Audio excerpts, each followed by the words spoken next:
This is Heliox, where evidence meets empathy. Independent, moderated, timely, deep, gentle, clinical, global, and community conversations about things that matter. Breathe easy, we go deep and lightly surface the big ideas.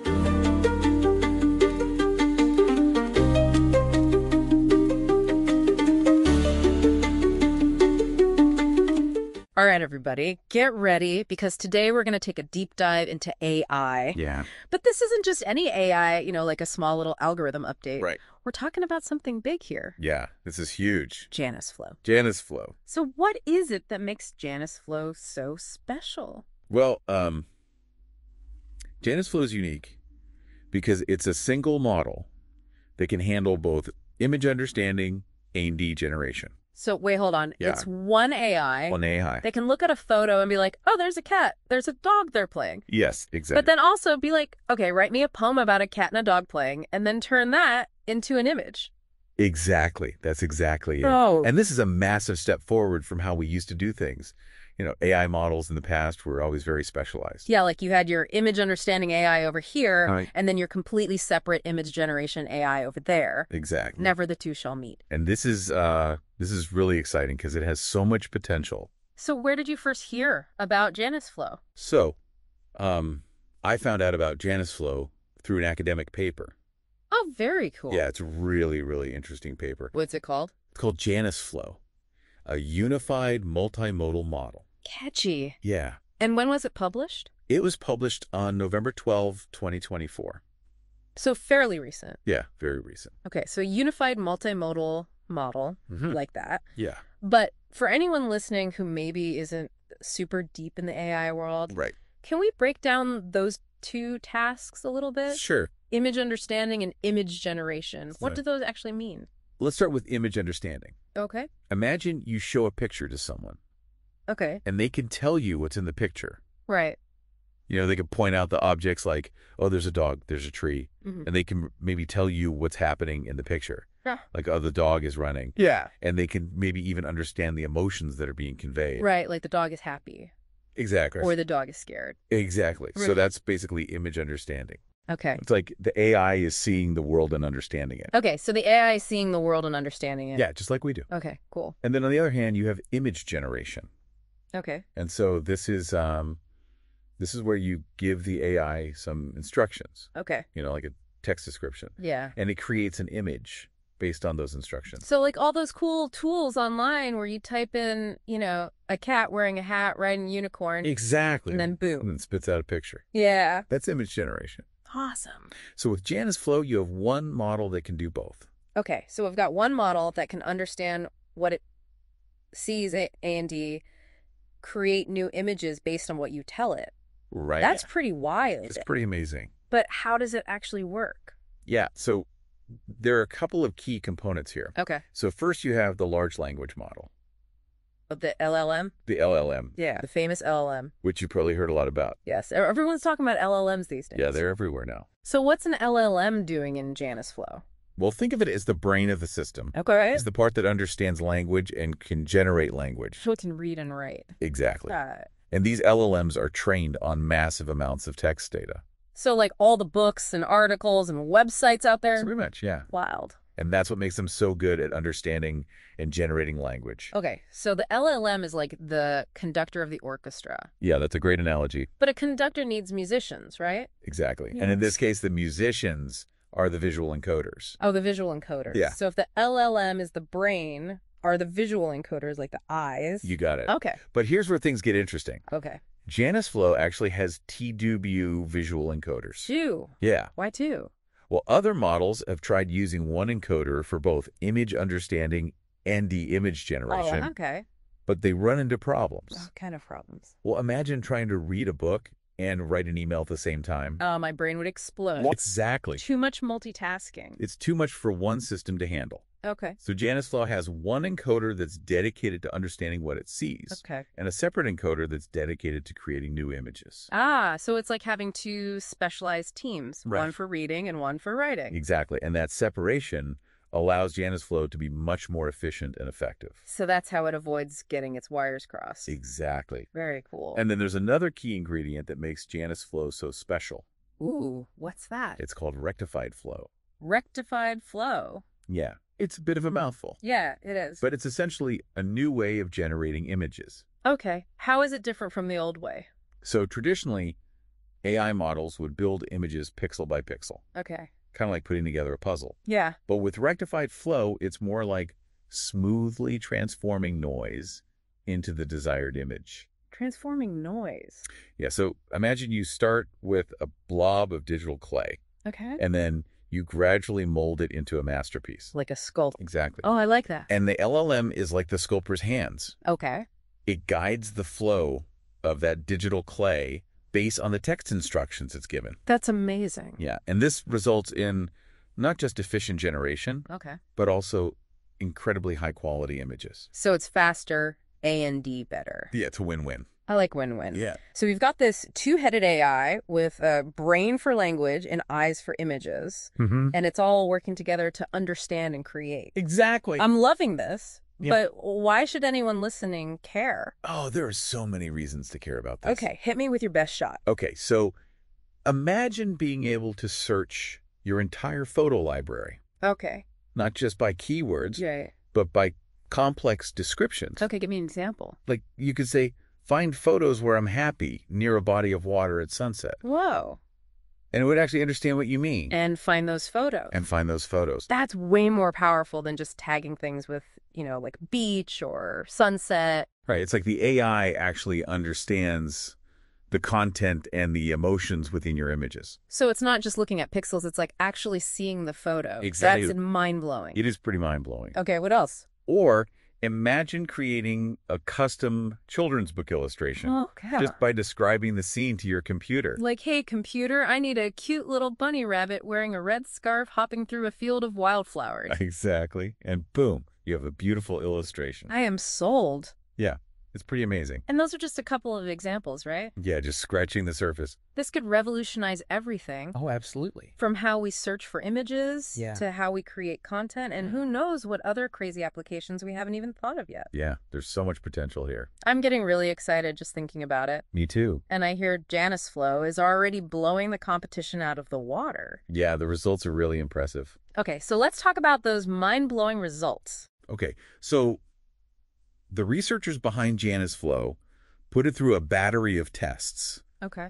And one of the benchmarks they used was called Genival. Genival. Yeah. What is that? Genival is a benchmark that assesses how well a model understands and generates images based on complex prompts.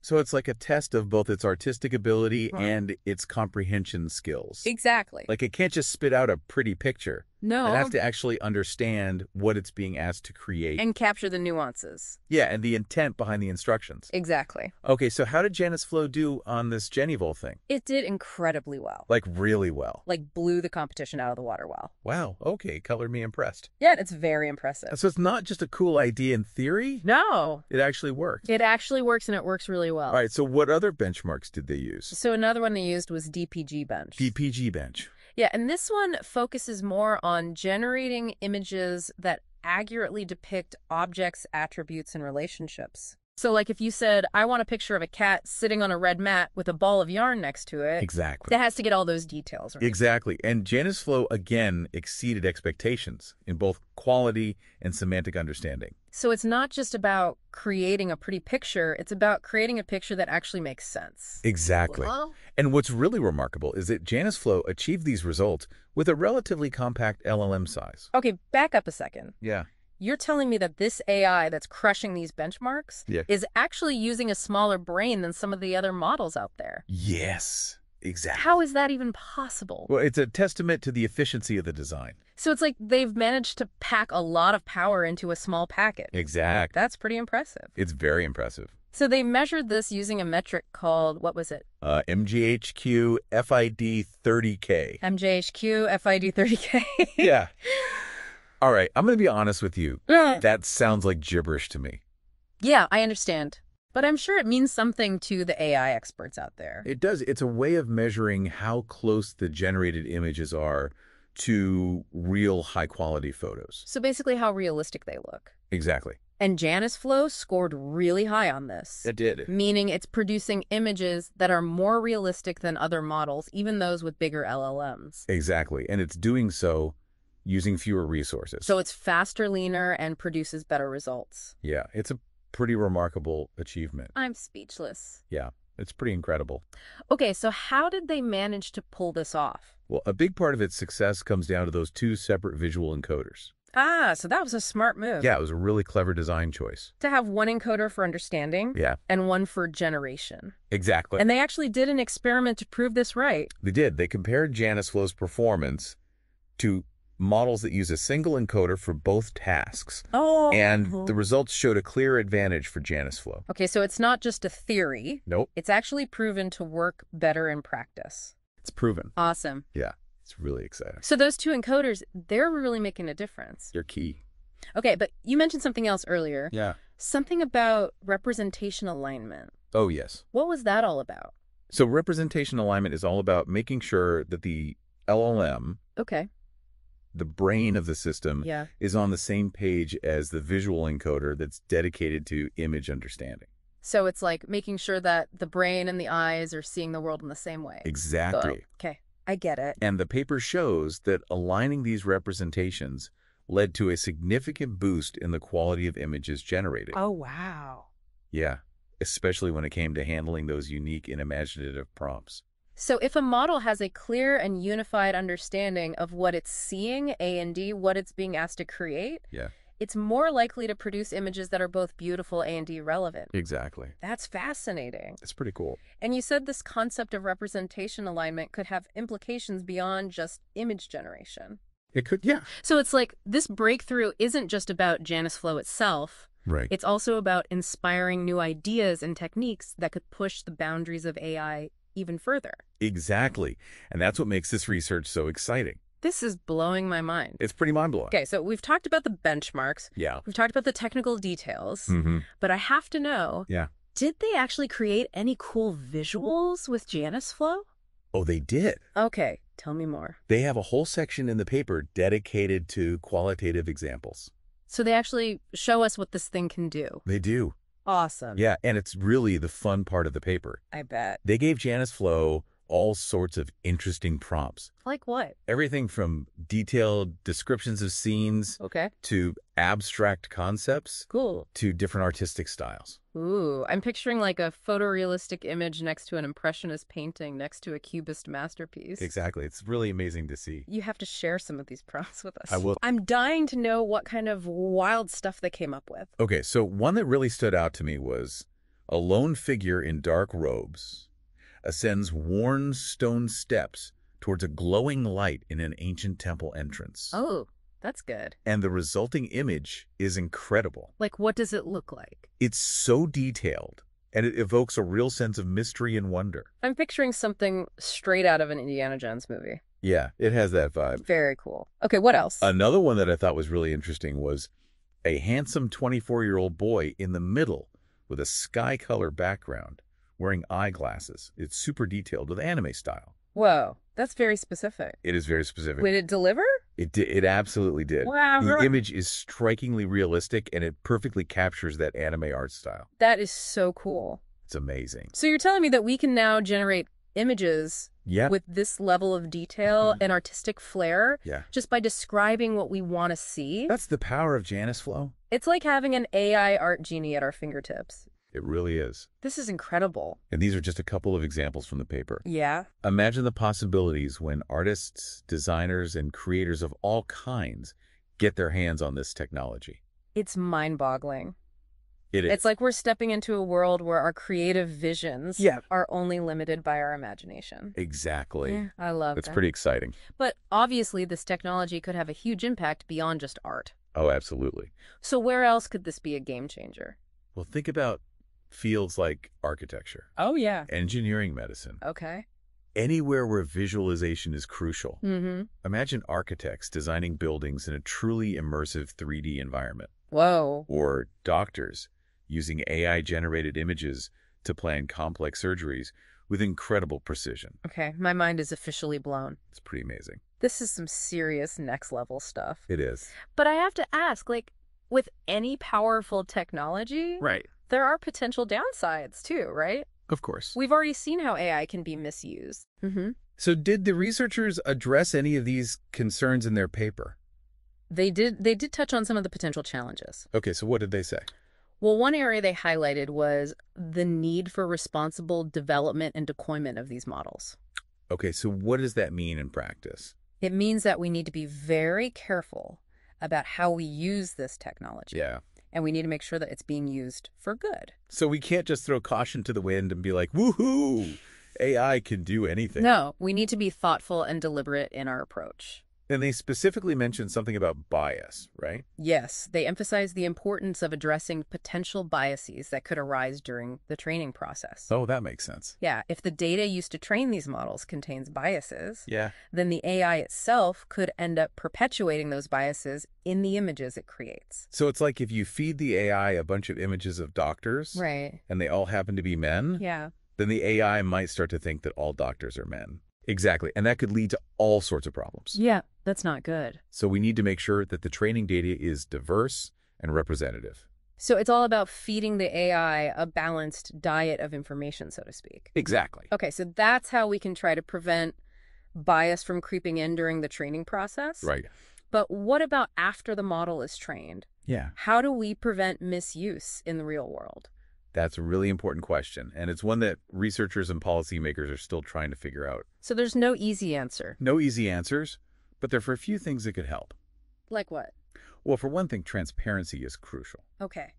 Developers need to be open about the limitations of these models, Yeah. and they need to clearly communicate the potential risks. So it's not just about creating amazing technology. It's Yeah. also about educating users and setting realistic expectations. Exactly. Because these AI-generated images can be incredibly realistic. They can. It's easy to forget that they're not always a perfect representation of reality. So we need to encourage a healthy dose of skepticism Yeah. and critical thinking, especially in this age of digital misinformation. Absolutely. We all need to be more discerning consumers of information. Especially when it comes to images. Yeah, because seeing is believing, right? Exactly. So transparency and user education are important. But are there any other safeguards being considered? Well, one area of active research is in developing robust methods for detecting and flagging potentially misleading content generated by these AI models. So it's like an arms race. It is. As the technology for creating synthetic images gets more sophisticated, Right. so too does the technology for detecting them. Exactly. And it's a race we can't afford to lose. That sounds intense. It is. Right. But there are a lot of brilliant minds working on solutions. Okay, so what kind of solutions are we talking about? Well, there are things like watermarking techniques Okay. that could identify AI-generated images. So kind of like a digital fingerprint that proves an image was created by AI. Exactly. That's pretty clever. And it could help to combat misinformation. Yeah, that's a big one. But of course, as soon as we come up with a safeguard, Yeah. someone's going to try to figure out a way to circumvent it. Right, so it's like this constant game of cat and mouse. It is. It feels like we're entering a complex and uncharted territory with this technology. We are. It's exciting, Yeah, but it definitely comes with a responsibility to use it wisely. absolutely. We need to make sure that these advancements are used to benefit humanity. Yeah, not to harm it. Exactly. And that's a message I hope everyone takes away from this conversation. And it turned out that having those dedicated encoders really did make a difference. Oh, so it's not just a hunch. No, it's not just a theory. It's actually proven to work better in practice. Interesting. So having those separate encoders lets JanusFlow focus its attention where it needs to be. Right. It's like, imagine trying to listen to this podcast and write a report at the same time. Oh, my brain would be fried. Exactly. It's too much for one system to handle. Yeah, multitasking is overrated. So by giving each task its own dedicated encoder, Okay. JanusFlow can avoid that kind of interference and perform at a much higher level. So it's like having specialized teams for each job instead of one team trying to juggle everything? Precisely. And that specialization leads to better results. That makes a lot of sense. But you also mentioned something about representation alignment. Oh, yes. That's another key aspect of how JanusFlow works. What is that exactly, and why is it so important?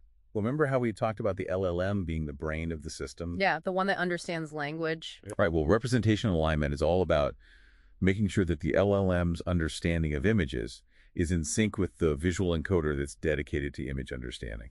Okay, so it's like making sure that the brain and the eyes are communicating effectively, seeing the world in the same way. Exactly. And the paper shows that aligning these representations led to a significant boost in the quality of the images that JanusFlow generated. Oh, wow. So it's not just about having the right components, it's also about making sure they're all working together harmoniously. Precisely. It's like a well-oiled machine where all the parts are perfectly calibrated. I like that analogy. So the model has this clear and unified understanding of what it's seeing Yeah. and what it's being asked to create. All right. So it's more likely to produce images that are both visually stunning and actually make sense. Exactly. It's about achieving both aesthetic appeal and semantic coherence.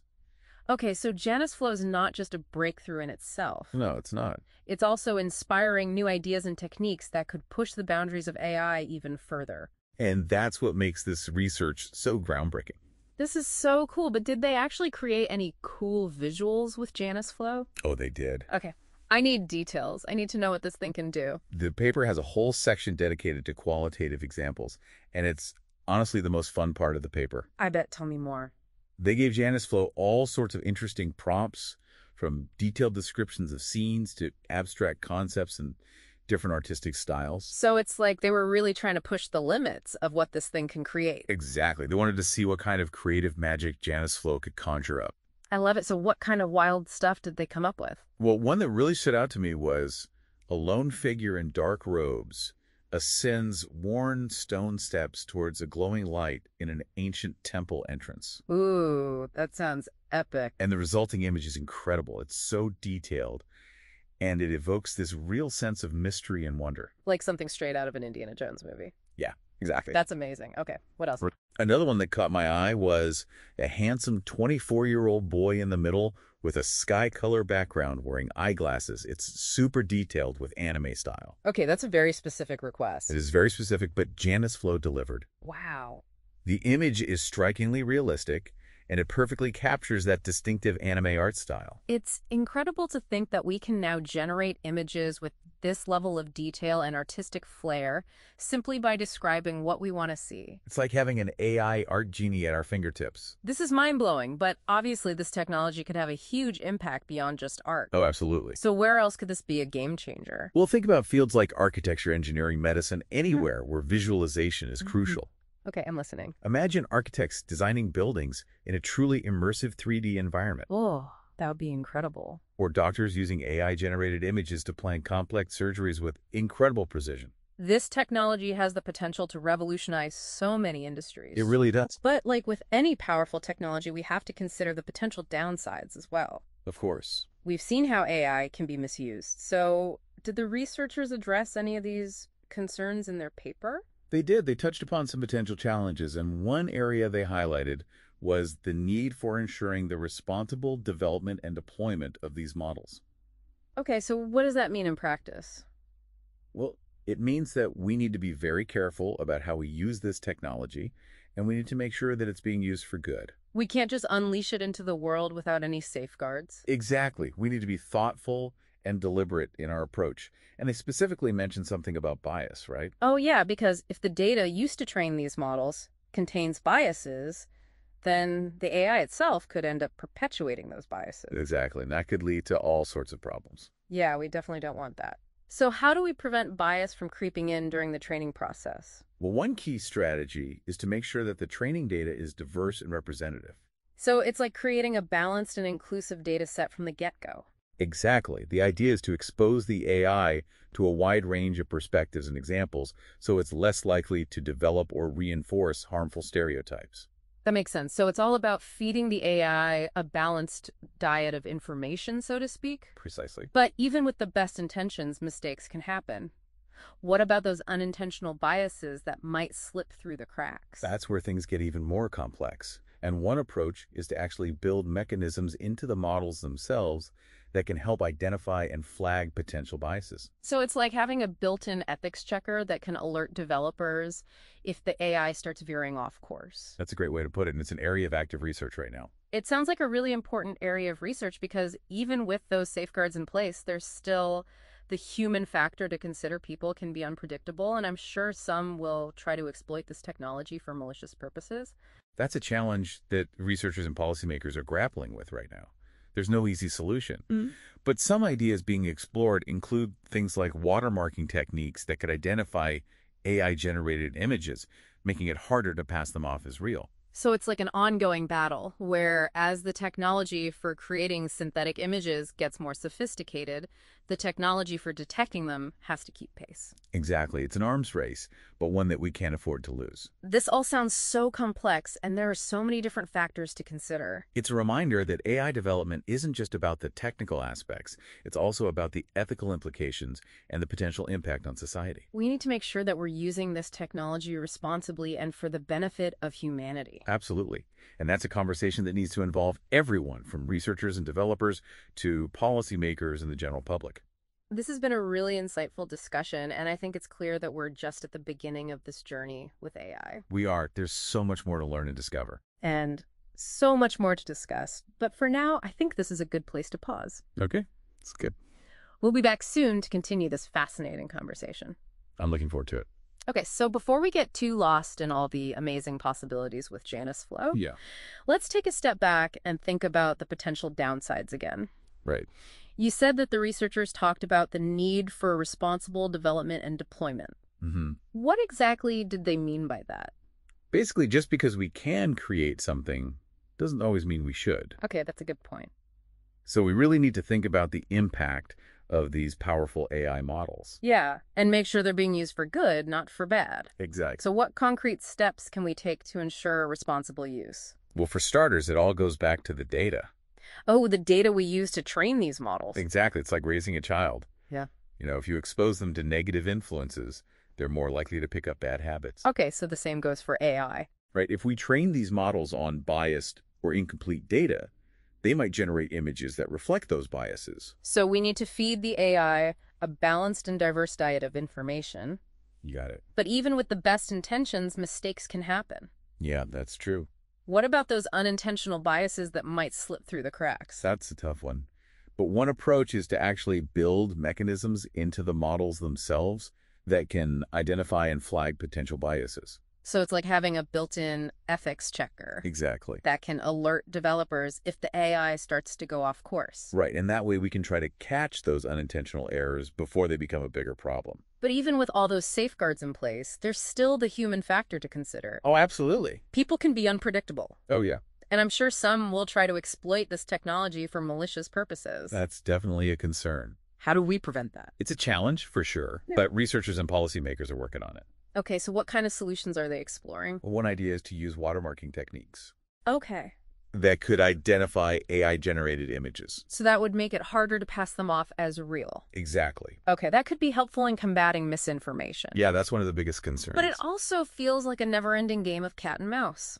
It does, doesn't it? As soon as we come up with a safeguard, someone figures out a way to circumvent it. Yeah, it's a constant battle. So we need to be constantly innovating and staying one step ahead. Exactly, and that's why it's so important for experts from different fields to work together. So we need computer scientists, ethicists, legal experts, policymakers, all hands on deck, all working together to create a framework for responsible AI development and use... It's a collaborative effort. I'm glad to hear that people are taking this seriously. We too. Because this technology is going to have a profound impact on our world. There's no doubt about that. Both for better and for worse. It's a double-edged sword. We need to be prepared for all the possibilities and challenges that lie ahead. This has been an incredible deep dive into the world of JanusFlow. It has. And I think it's safe to say that we've only just scratched the surface. Yeah, we've just begun to explore the potential of this technology. And the potential impact it could have on our society. And the ethical considerations are just as important as the technical advancements. Absolutely. But for now, I think it's time to wrap things up. Okay. But I want to thank you so much for joining us today and for sharing your expertise. It's been a pleasure. This has been a truly fascinating conversation, and I've learned so much. You too. And I hope our listeners feel the same way. I hope so. I think it's clear that the future of AI is being written right now. It is. And it's up to all of us to shape it in a way that benefits humanity.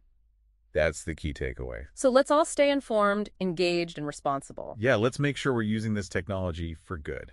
And on that note, I want to thank everyone for listening. Thank you for tuning in. And we'll see you next time for another deep dive. Until then, stay curious. And stay informed. Bye, everyone. Bye. Thanks for listening today. 4 recurring narratives underlie every episode: boundary dissolution, adaptive complexity, embodied knowledge, and quantum-like uncertainty. These aren't just philosophical musings, but frameworks for understanding our modern world. We hope you continue exploring our other podcasts, responding to the content, and checking out our related articles at helioxpodcast.substack.com.